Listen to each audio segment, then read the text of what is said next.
আরে আমিও যে আপনাদের সামনে কথা বলতেছি, আমিও কিন্তু জেলে গেছিলাম। আমিও কিন্তু জেলের ভাত আর ওই মোটা মোটা রুটি আর ডাল কিন্তু আমিও খাইয়ে আসছি।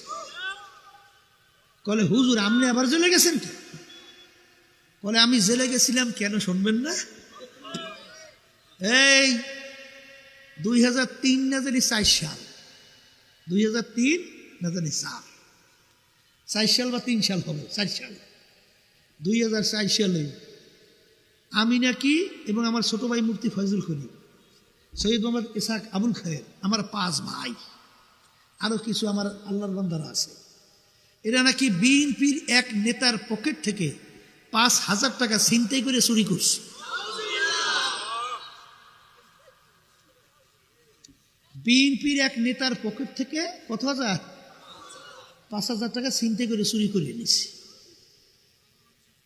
এই যখন যেখানে জায়গা দেখাইছে বিশেষ এক বাজার, তখন আমি ছিলাম বাড়িতে, আমার চোখে অসুস্থ, ঠিকমতো চাইতেও কষ্ট,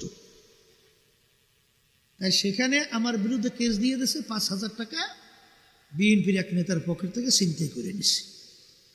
শোনেন কোন দেশে বসবাস করেন?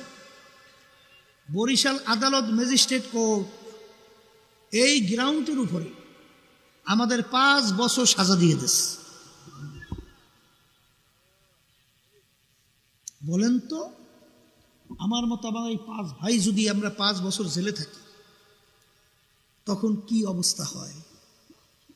কি অবস্থা হয়? কি আমাদের ব্যাপারে যদি এই আচরণ করে, তো অন্যান্য মানুষের সঙ্গে কি আচরণ করে?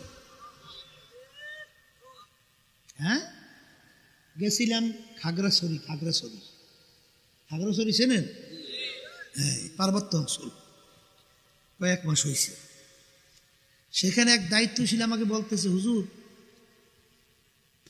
এরা 6 মাস জেল খাটার পরে বের হয়ে আসছে, 5ই আগস্টের পরে। বলে কি ঘটনা হয়েছিল? বলে হুজুর কেস বাণিজ্য। বলে কেস বাণিজ্য কি? বলে হুজুর একটা কেসের নথির ভিতরে প্রায় 1100 মতো লোক ওই কেসের আসামি বানাইছে। বুঝছেন কারা বানাইছে? বুঝলেন তো? বুঝেন নাই? আচ্ছা, বানাবার পরে হুজুর ওই নাম, ওই যে আসামি 1100 মতো, ওদের নাম ধরে টাকা নেয়, নথি থেকে বাদ দেয়। এটা হচ্ছে কেস বাণিজ্য। তা হুজুর আমার কাছে প্রায় 40,000 মতো টাকা চাইছে, 40,000। তা হুজুর আমি টাকা দেই নেই, না দেওয়ায় আমার জেলের ভিতরে ঢুইকে এই 6 মাস জেল খাইটা বের হয়ে আসছে।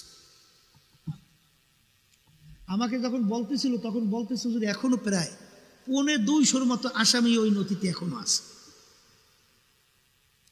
এখন বলেন এই দেশের বিচার ব্যবস্থা কি?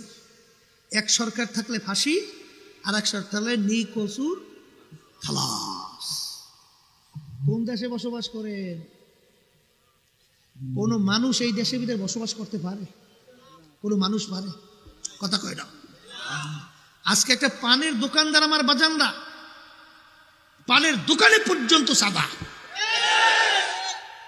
গেছিলাম কুমিল্লা, ওই চেনবেন ওই রহমতপুরি ছিলেন না? আমাকে এলাকায় তো বয়ান টয়ান করে, হ্যাঁ, ওই তো রাশেদুল ইসলাম রহমতপুর, তার বাসায় গেছি, আমাদের জন্য ফল নিয়ে আসছে। তা ফলের দাম জিজ্ঞেস করতে যাই, বলে হুজুর